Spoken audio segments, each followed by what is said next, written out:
자, 안녕하세요. 인류 문명사상 가장 위대한 행적, 그리고 인문과 정신을 아우르는 그러한 삶의 쾌적, 붓다로드에 오신 것을 환영합니다.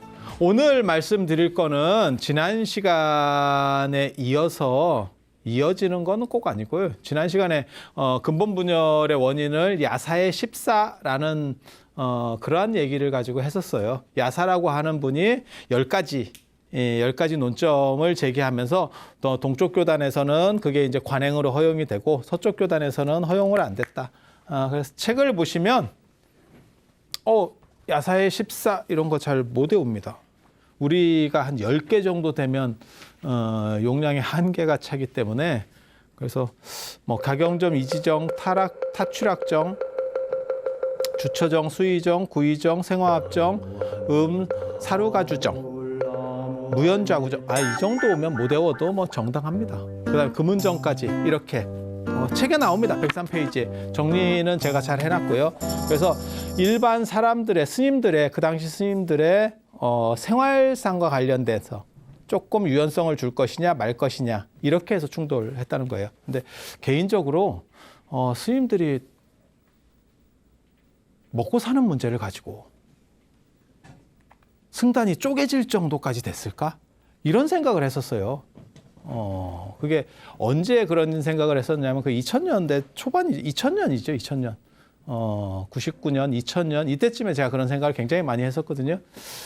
그래서 세상에 보다 근본적인 문제를 가지고 사람이 관점이 바뀌는 거지, 무슨 사소한 이런 행동 아니면 사는 문제 이런 거 가지고 그렇게 바뀝니까? 라고 돌아가신 목정배 선생님한테 여쭤봤어요.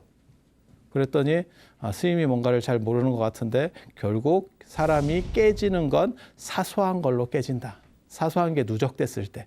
그러고 나서 그 뒤부터 이렇게 보니까 연예인들도 깨질 때 보면 언제나 성격 차이예요.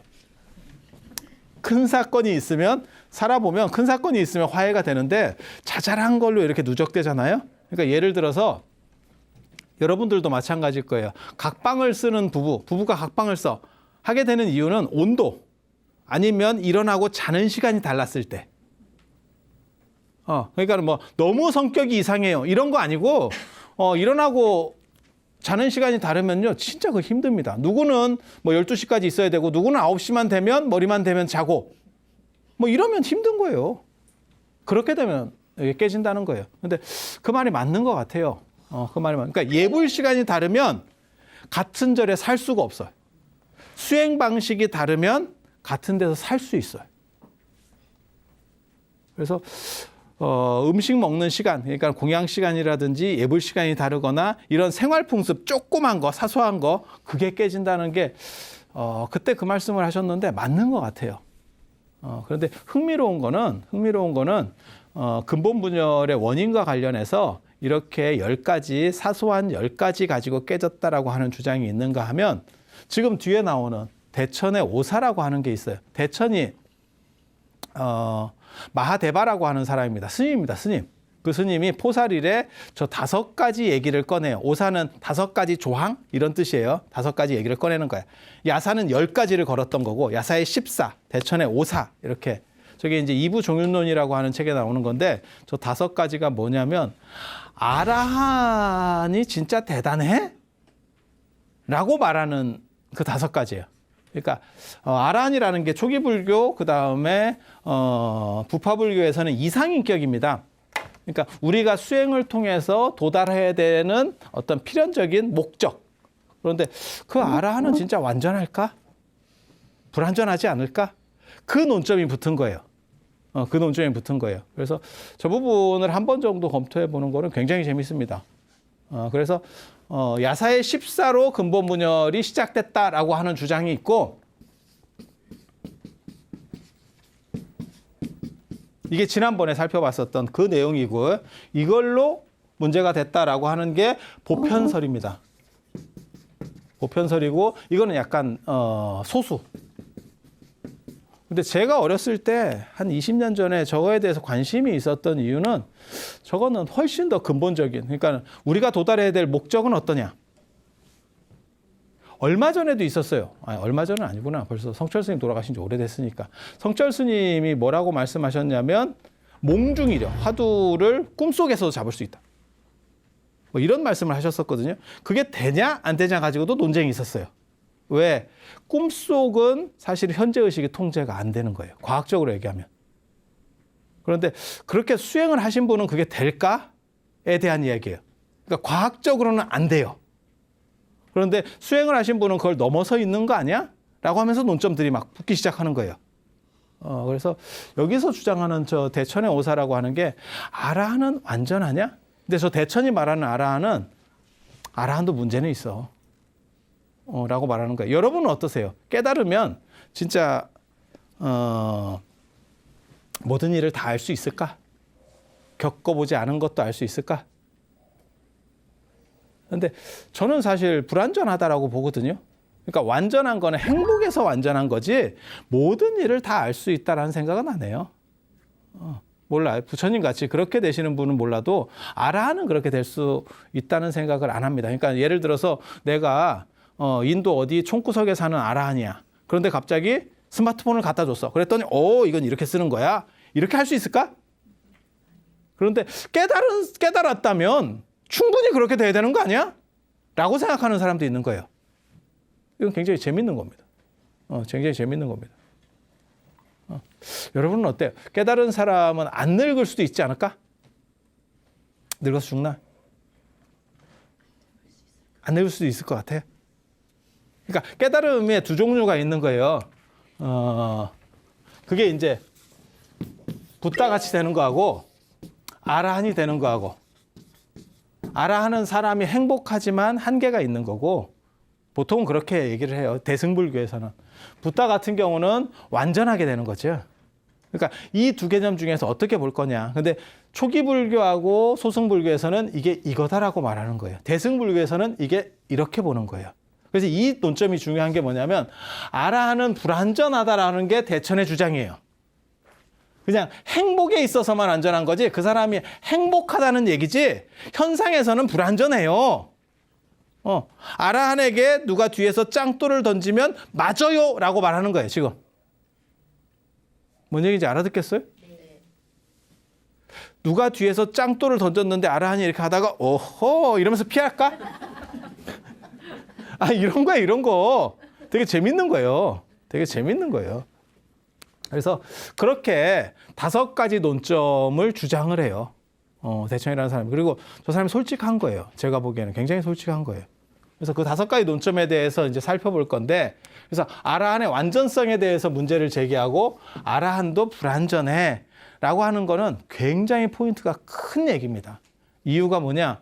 아라한이 불완전하면 아라한 말고 또 다른 이상인격이 제시가 돼야 되겠지. 더 완전한 이상인격. 그게 나중에 대승불교의 보살로 연결될 수 있죠. 그리고 나중에 붓다까지. 이렇게. 그래서 이 논점은 굉장히 중요해요.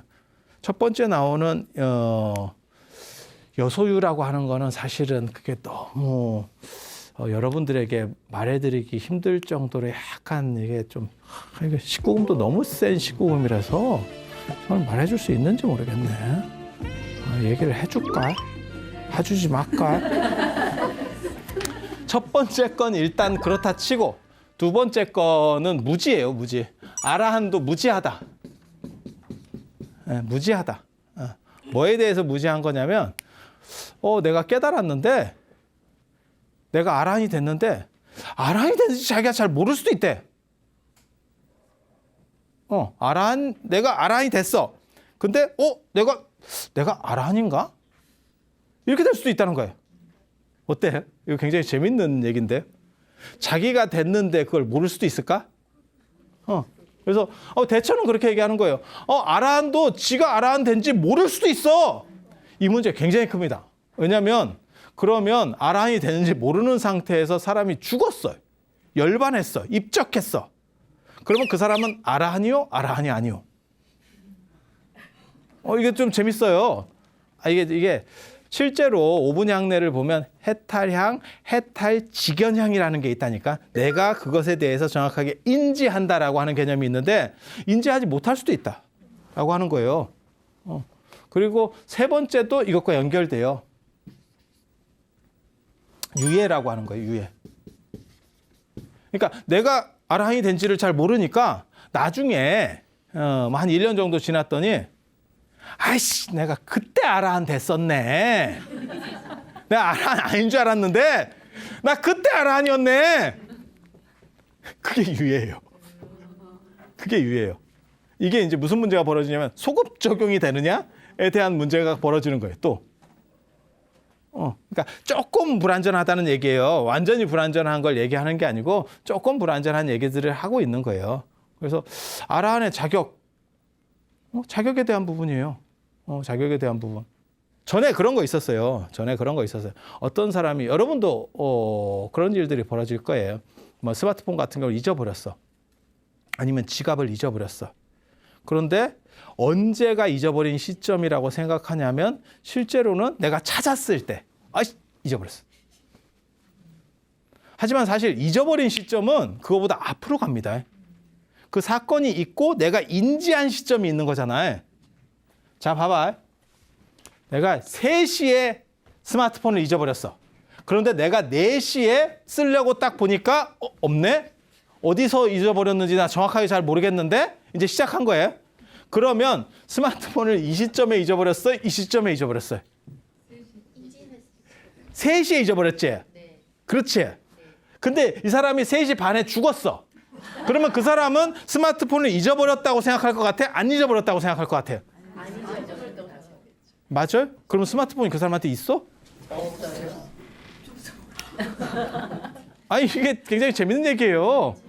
굉장히 이게 알딸딸한 재밌는 얘기예요. 우리 주변에서도 흔히 있는 얘기예요. 찾아보니까 그러니까 3시에서 잊어버렸는데 4시까지는 사람이 굉장히 평화로워요. 아무 문제가 없어. 근데 4시에 내가 스마트폰 잊어버린 걸 자각하는 순간 아이씨 거기에 내가 지금 중요한 게 다 있는데 이 복잡한 걸 어떻게 해결할까? 그러면 이때까지는 평안했는데 왜 갑자기 여기서부터 불안해질까? 잊어버렸다 봐. 그러니까 인식할 때 존재하는 거냐 아니면 존재는 인식과 무관하게 있느냐라고 하는 얘기예요. 지금 이게 굉장히 재밌는 얘기들이에요. 굉장히 재밌는 얘기예요. 이런 게 한두 가지가 아니지. 뭐 우리 주변에 많이 있어. 밥 먹다가 밥풀을 하나 붙이고 있었는데 자기는 창피한지도 모르고 오만 쏘댕기고 있다가 갑자기 어느 순간 그걸 함부로 지적을 못 하거든. 문제가 있다라는 걸 알아도 친한 사람 아니면 지적 못 하거든. 그래서 지적을 했더니 이게 언제부터 됐대? 그러면 내가 이걸 몇 번을 쏘댕겼는데 뭔 개망신이야? 이렇게 될 수도 있는 거잖아. 그러니까 우리 주변에 흔히 있는 일이에요. 그걸 아는 순간 사람이 경직되지. 이거 봐라, 진즉에 말을 해주지. 이렇게 될 수 있는 거잖아. 그래서 저런 유해 문제도 굉장히 재밌어요. 그리고 이거랑 다 같이 가는 거예요. 4번째가 탈영입이라고. 탈영입은 뭐냐면 아라한이 옆에서 보고 있는 거예요. 근데 저 사람이 아라한이 됐는데 아라한인지 몰라. 야, 너 아라한이야. 내가 아라한이야? 이렇게. 내가 아라한이라고? 그전에는 아라한인지 몰랐던 거야. 이렇게. 굉장히 재밌어. 굉장히 재밌어. 여기서 또 무슨 문제가 벌어지는지 아세요? 내가 아라한이 됐는데 이 사람이 고지해 줄 때만 나는 판단할 수 있을 정도야.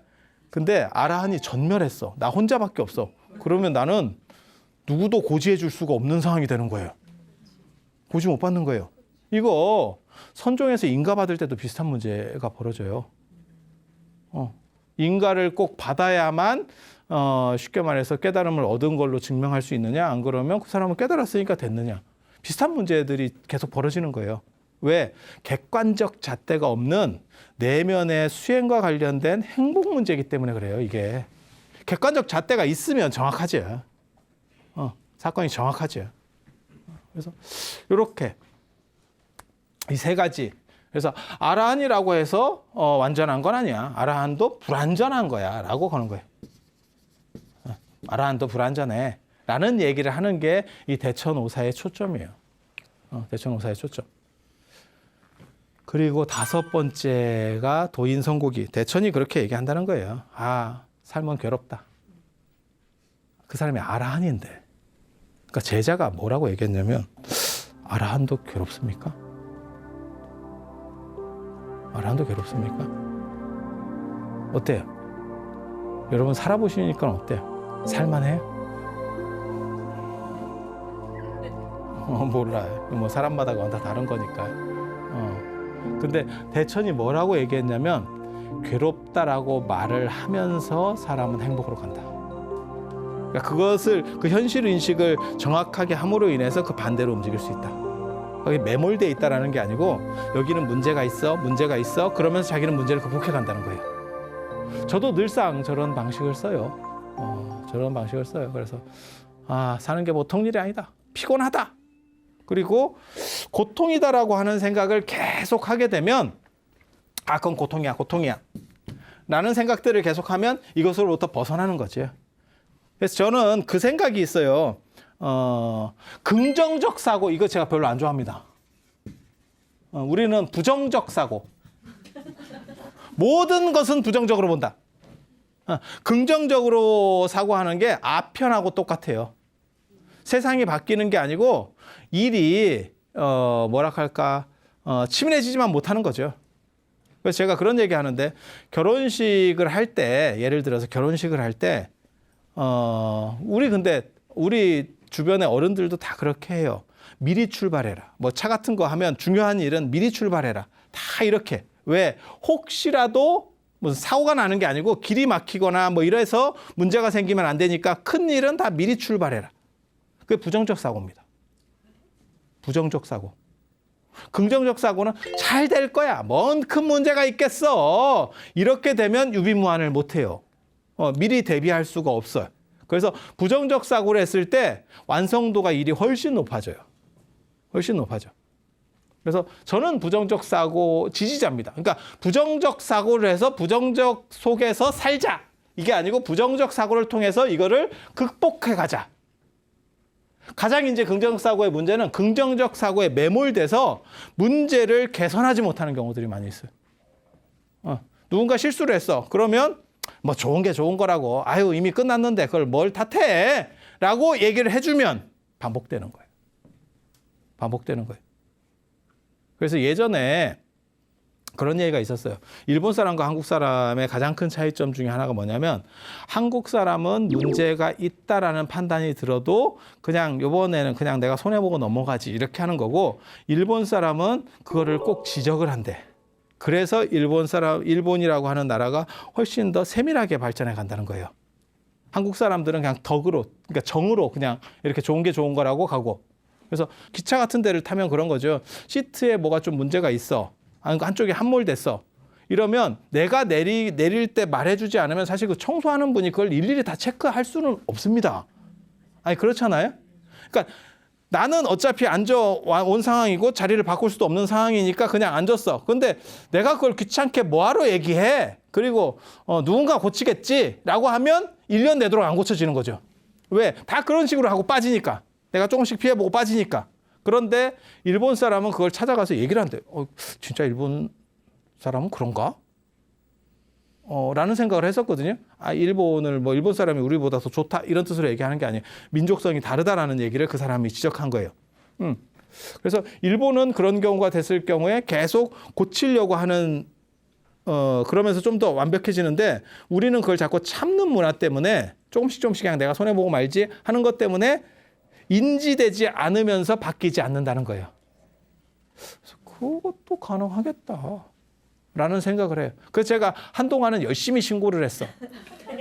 무슨 문제가 있을 때 열심히 신고를 했는데 나도 힘들어. 나도 힘들어.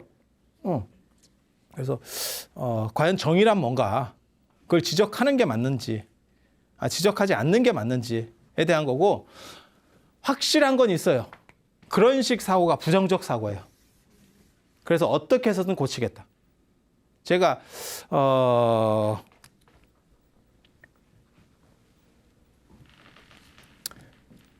전에 그런 얘기 안 해드렸나요? 사람이 살다 보면 싸울 수도 있는 거예요.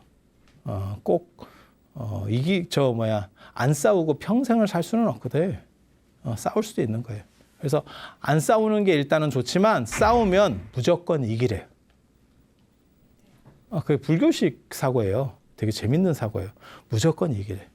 이긴 사람은 화해할 수 있대. 진 사람은 화해를 못한다는 거예요. 이겨놓고 화해하라는 거예요. 지면 손도 못 내밀어. 손도 못 내밀어. 그래서 할 거는 뚜렷하게 하고 그 다음에 좋은 게 좋은 거래. 처음부터 끝까지 좋은 게 좋은 거면 이게 개판이 된다는 거예요. 근데 그것도 맞는 얘기 같아요. 그래서 도인선고기, 5번째 도인선고기라고 하는 거는 언제나 괴롭다라는 것을 반조하면서 좋은 쪽으로 간다는 거예요. 좋은 쪽으로 간다는 거예요. 그래서 깨달음이라고 하는 것은 계속된 현실에 대한 문제하고 자기 반성. 그래서 그런 것들이 반복될 때 깨달음이 갖춰진다라고 하는 게 이 도인선고기예요. 그리고 첫 번째 가장 문제가 되는 거. 이런 거를 말해야 되는지 어째야 되는지 잘 모르겠다. 근데 옛날 사람들 진짜 솔직하고 뭐 이런 건 있어요. 알아 하니? 아유, 막 너무 너무 집중도가 좋아지는데 바람을 잡아주니까.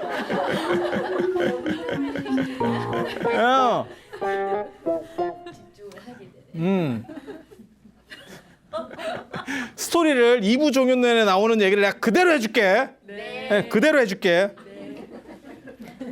대천이 하루는 그 사람이 아라한인데 자기 상자한테 옷을 빨으라 했대. 옷을 빨으라 했는데 속옷에 뭐가 묻어 있더래. 그래서 아라한도 이런 게 됩니까? 이렇게 상자가 물어봤대. 아니 그러면 좀 빨으라고 하지를 말든가 자기가 빨든가 그게 몽정에 대한 문제예요. 몽정에 대한 문제. 그래서 그렇게 그러니까는 아라한도 몽정을 합니까? 이게 굉장히 재밌는 거예요. 사실 오늘 얘기하려고 하는 논점의 최고 핵심은 사실 이 부분이거든. 왜 그러냐면 인간은 감정을 완전히 떨칠 수 있느냐? 에 대한 얘기를 해드리려고 하는 거예요. 그래서 그렇게 얘기하니까 대천이 뭐라고 얘기했냐면 꿈속에서 유혹을 받으면 그거는 어쩔 수가 없다. 이렇게 대답했다는 거예요. 그 얘기는 뭐냐면 꿈속은 통제가 안 돼. 라는 얘기예요. 아까 제가 성철 스님 얘기했었잖아요. 성철 스님은 꿈속에서 꿈을 통제할 수 있다라고 보는 관점이고 대천은 꿈까지 어떻게 통제를 하냐? 라고 얘기하는 거예요. 그리고 그거는 문제가 없다라고 당신은 생각했기 때문에 그냥 드러내놓고 얘기하는 거예요. 그러니까 굉장히 솔직하다니까. 이렇게 말하기가 굉장히 이게 껄끄러운 얘기인데 지금으로 보면 너무 서로 간에 다 껄끄러운 얘기인데도 쉽게 말을 한다는 게 큰 문제가 없는 사람들이라는 걸 알 수 있어요. 문제가 있었으면 그렇게 안 했겠지. 예. 그래서 인간의 감정적인 것들을 가지고 갈 수밖에 없느냐? 인간은 가지고 갈 수밖에 없느냐? 안 그러면 감정적인 것이 다 끊어지는 것이 깨달음이냐? 라고 하는 그런 얘기예요. 그래서 진인무몽이라는 말이 있어요. 이게 장자 대종사에 나오는 얘기인데 장자 내편 대종사에 나오는 얘기인데 참된 사람은 쉽게 말해서 여기 깨달은 사람이에요. 장자가 말하는 이상인격입니다. 진인, 시인, 신인, 도인 뭐 이렇게 해서 나오는데 진인이는 꿈을 안 꾼대. 성철 스님하고 같은 관점이에요. 꿈이 없대. 왜? 그 사람은 생각이 균일하기 때문에 흔들림이 없어서 이렇게 수행이 잘 돼서 깨달은 사람은 수행이 흔들리는 생각에서 이렇게 흔들림이 있어야 꿈을 꿀 건데 꿈 자체를 안 꾼다는 거예요. 그리고 저 관점을 성철 스님 같은 분은 계승하고 있는 거예요. 어떤 게 맞다라고 얘기하는 거 아니에요? 어떤 게 맞다라고 얘기하는 게 아니에요? 그런데 대처는 뭐라고 얘기하는 거냐면 꿈까지는 어떻게 할 수 없어. 라고 얘기하는 거예요. 그래서 꿈속에서 일어나는 일까지 어떻게 다 일일이 처리를 하냐? 그거는 요즘 과학적으로 얘기하면 그건 무의식 영역인데. 네, 무의식 영역인데.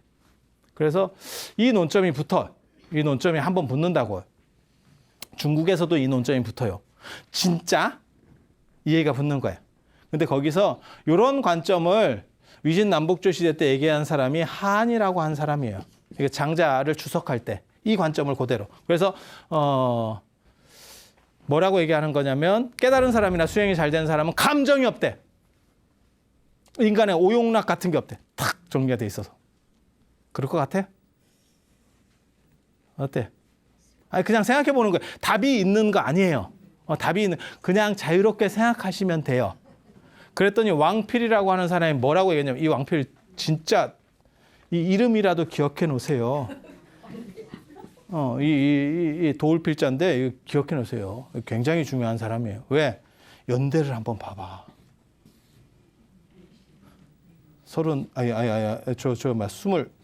23세 죽었어요. 그렇잖아. 만 23, 일반 나이 24세 죽었어요. 24세 죽었는데 중국 역사상 가장 대단한 천재예요. 죽은 이유가 뭐냐면 정치판에서 까불럭거리다가 머리 믿고 찝쩍대다 죽었어. 그래서 머리를 너무 믿으면 안 돼. 이 사람이 책을 썼는데 주역주라고 하는 게 있어요. 주역에 대해서 주석을 붙인 거고 노자주라는 게 있어요. 주석을 붙였어요. 노자라는 책에 주석을 붙이고 노자주가 유명한 것만 수천 종류가 있어요. 동아시아에 수천 종류가 있어. 뭐 율곡 같은 사람도 그런 걸 썼었어요. 순원이라는 책이 율곡이 주석을 한 노자주예요. 그런 건 다 껌이요.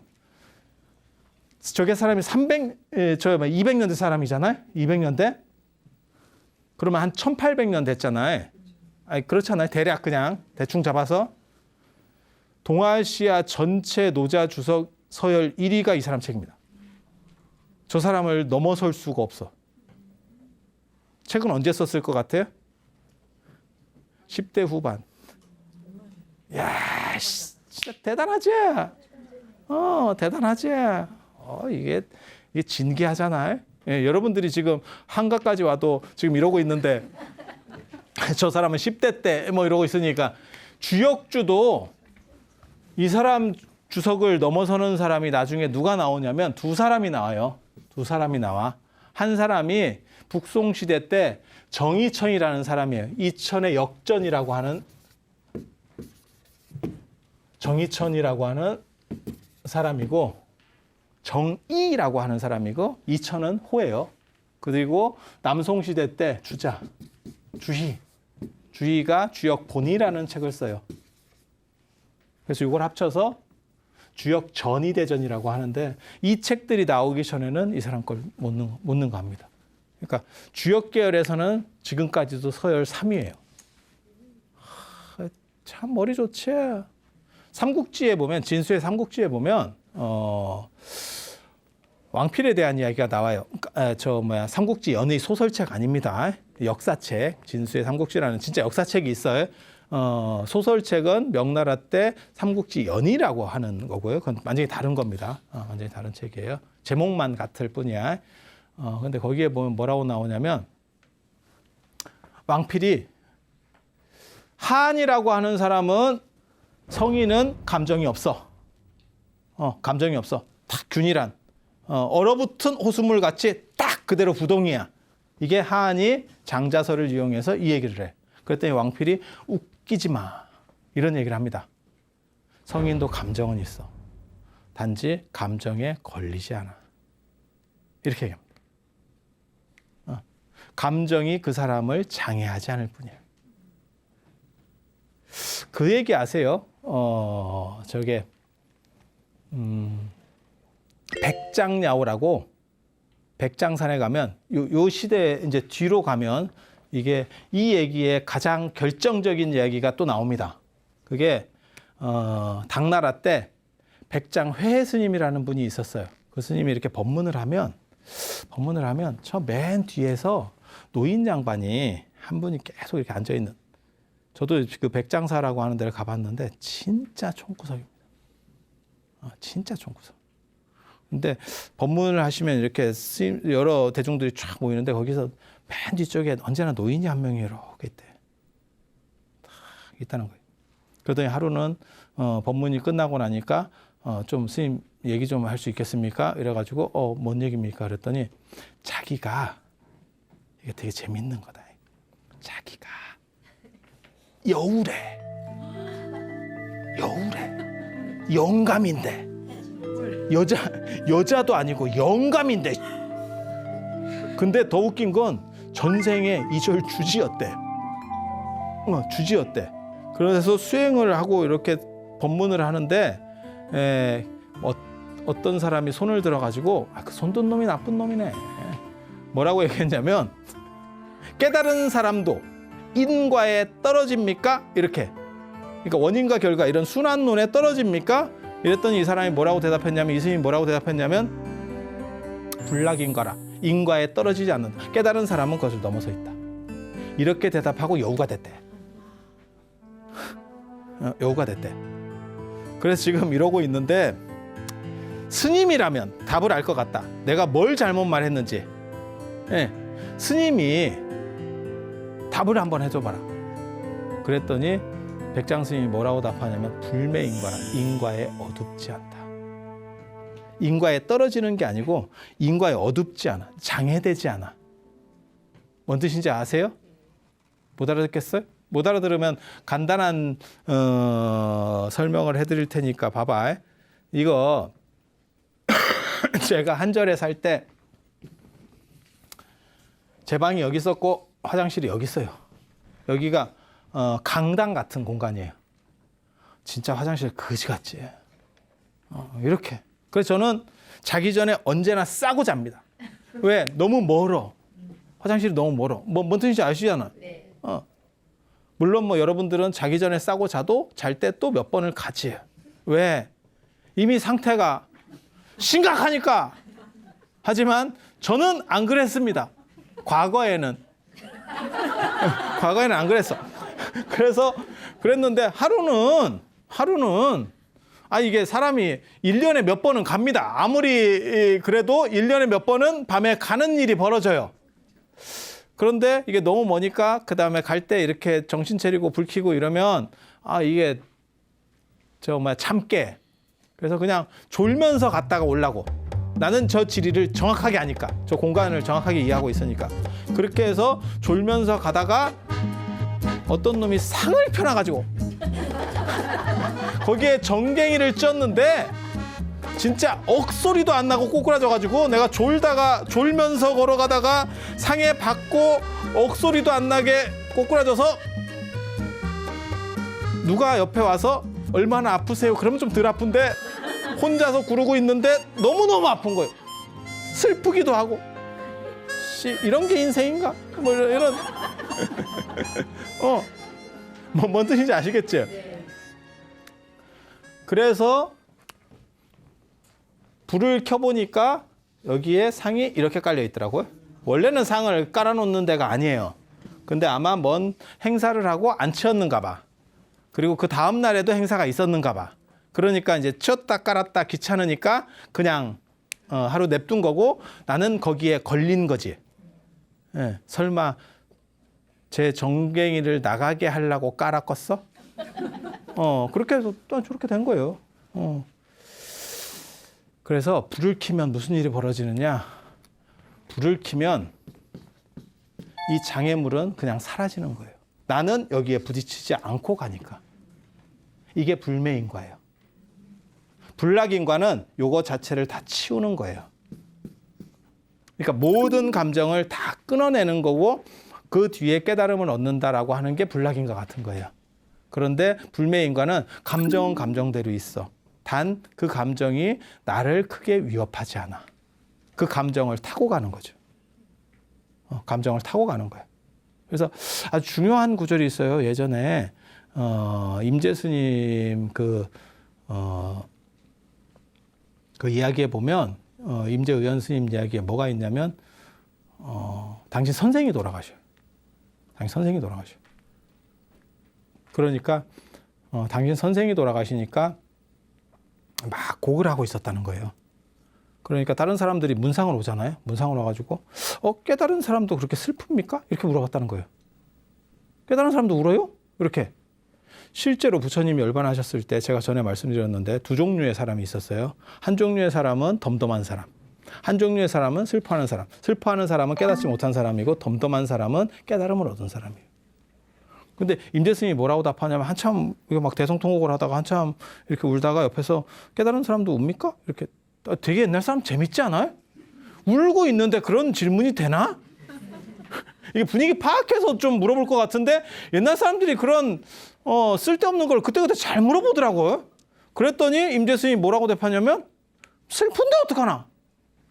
그 얘기는 뭐냐면 거울과 같다라는 게 선종에서 말하는 거예요. 거울은 이쁜 사람이 오면 이쁜 사람을 비춰주고 그다음에 못생긴 사람이 오면 못생긴 사람을 비춰주고 남자가 오면 남자를 비춰주고 도둑이 오면 도둑을 비춰주고 그 흔적을 남기는 게 아니고 끝나면 끝. 이렇게. 그러니까 감정도 그때 생겼을 때 생기고 없어질 때 없어지고 이렇게 가는 게 최고라는 거예요. 지금 그렇게 얘기하는 거예요. 임재는. 그러니까 그런 사람에게 있어서는 감정이 휘둘리는 게 아니지. 근데 우리는 감정이 어떻게 폭발을 하면 어떤 일이 벌어지냐면 멈출 수가 없지. 제어가 안 되는 거지. 그 다음에 한동안 제어가 안 되는 거지. 그래서 감정이 없는 사람이 아니고 감정이 나를 어떻게 이끌어갈 수 없는 사람을 깨달은 사람이라고 보는 게 왕필에서 시작되는 거예요. 저 구절이 굉장히 중요한 구절이에요. 굉장히 중요한 구절이에요. 그래서 어떤 얘기가 되냐면 군자는 쉽게 말해서 진인은 밤에 꿈을 안 꾸는 게 아니고 꿈은 꾸지만 그것에 장애되지 않는다. 이렇게 가는 게 하나의 관점인데 되게 재밌는 거는 이게 여소유라고 하는 건데 남은 유혹이 있다. 여기서 말하는 거는 이게 통제가 잘 안 된다는 거죠. 자기가 통제가 안 된다는 거죠. 통제를 충분히 할 수 있어? 라고 하는 논점은 없었어요. 그런데 한 가지 분명한 거는 아라한도 문제성은 존재해. 그러면 아라한이 최종 이상인격이 될 수가 없다라고 하는 거예요. 그러면 또 다른 이상인격이 등장을 해야 돼. 그러니까 대승불교의 시작은 사실 이런 데서 벌써 나오기 시작하는 거예요. 그리고 아라한에 대해서도 의심을 갖기 시작하는 거고. 저도 아라한에 대해서 생각보다 많은 의심들을 했었거든요. 그래서 그런 얘기 제가 전에도 해드렸잖아요. 아라한이 된다고 그래서 머리 나쁜 사람이 갑자기 머리가 좋아지고 그다음에 인물 상태가 안 좋은 사람이 갑자기 인물이 좋아지고 인물이 바뀌겠습니까? 수행해서 깨달으면 얼굴이 장동건이 되나? 갑자기? 하루아침에? 그렇게 될까? 머리는 좋아질까? 똑같아요. 정답은 똑같아요. 그건 답이 있는 문제입니다. 정답은 똑같아요. 얼굴이 안 바뀌듯이 지능도 안 바뀌어요. 단 그 사람이 행복하냐 안 하냐의 차이가 있는 거예요. 행복하냐 안 하냐의 차이가 있는 거예요. 그래서 이 아라한에 대한 의심을 가지고 여기서는 뭐라고 그러냐면 이 대천을 지지하는 사람이 있고 야 저건 틀렸어 라고 말하는 사람이 있었다는 거예요. 그래서 부파가 나뉘게 됐다. 이부종윤전이 말하는 건 그거예요. 그래서 두 가지 논점을 알 수 있죠. 하나는 생활상에서의 문제. 그게 야사의 14입니다. 생활상의 차이 때문에 결국 깨졌다. 왜 이혼했습니까? 이랬더니 우리는 사는 방식이 달라요. 성격 차이입니다. 여기는 성격 차이. 이거는 뭐예요? 뭐라고 얘기하는 거냐면 여기서는 왜 깨졌습니까? 서로 생각하는 관점이 달라요. 성격 차이는 사소한 거고 관점은 지향하는 바가 다른 거예요. 완전히. 지향하는 바가 다른 거예요. 그래서 이거는 도저히 살 수가 없어요. 라고 말하는 거예요. 여러분은 어때요? 이 둘 중에 성격 차이라는 사소한 게 문제가 될까? 관점이라고 하는 큰 게 문제가 될까? 근데 사람들은 뭐라고 얘기하는 거냐면 맨 처음에도 제가 말씀드렸지만 사소한 게 누적됐을 때 오히려 깨지기 쉽다는 거예요. 큰 거는 어떻게 이렇게 화해가 된대. 그러니까 싸움 같은 것도 마찬가지예요. 싸움 같은 것도 마찬가지예요. 친구도 큰 싸움이 하나 벌어지면 안 보거나 화해되거나. 근데 사소한 게 계속 가족 간에 누적되잖아요. 이거 미친다. 미친다. 그래서 그런 차이들이 있어요. 그런 차이들이 있어요. 그래서 야사의 14 말고 대천의 오사라는 것도 있었고 이 대천의 오사에는 뭘 볼 수 있느냐? 두 가지를 볼 수 있다. 아라한의 관점이 흔들린다. 흔들리고 있다는 거 한 가지. 그리고 인간을 감정을 용인하려고 한다.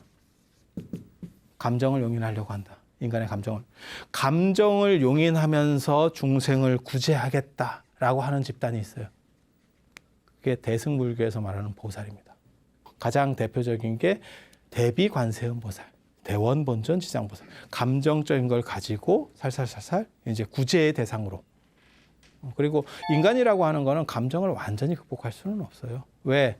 인간은 원래 동물에서 진화론을 수용한다면, 그래서 감정을 완전히 끊는다고 하는 것이 사실상 가능한 얘기는 아니에요. 과학적으로 보면. 왜? 이거는 어떻게 보면 이성보다 더 본질적인 거거든요. 그래서 그런 얘기가 있어요. 대진이라고 하는 청나라 철학자가 뭐라고 얘기했냐면 굉장히 재밌는 얘기입니다. 감정적인 거나 이런 것들은 하늘이 나에게 부여한 거고 태어나면서부터 나에게 존재했던 거고 그런 감정을 조절하고 이성적으로 하라고 하는 것은 성인이 쉽게 말해서 공부하는 사람들이 나에게 가르쳐 준 거야. 나는 하늘이 더 본질적이라고 생각하기 때문에 하늘을 따르고 성인을 버리겠다. 이게 굉장히 멋있는 말이거든요. 요즘으로 말하면 어떤 일이 벌어지냐면 감정에 충실해가 되는 거죠. 단 감정에 충실하지만 문제는 그 감정이 나를 장악해서 잡아먹으면 안 돼. 그 감정을 내가 충분하게 쓸 수 있는 구조. 이렇게 되면 그 사람이 가장 행복하다는 거예요. 그래서 이런 행복의 문제를 생각해 볼 수 있는 게 대천의 오사, 그 다음에 대승불교과의 연결점까지. 오늘은 이 정도 말씀을 드리고 이제 다음 시간에는 알렉산더 대왕과 아쇼카 왕에 대한 이야기들 이제 진행해서 나갈 수 있도록 그렇게 하겠습니다. 자, 장시간 들어주셔서 감사합니다.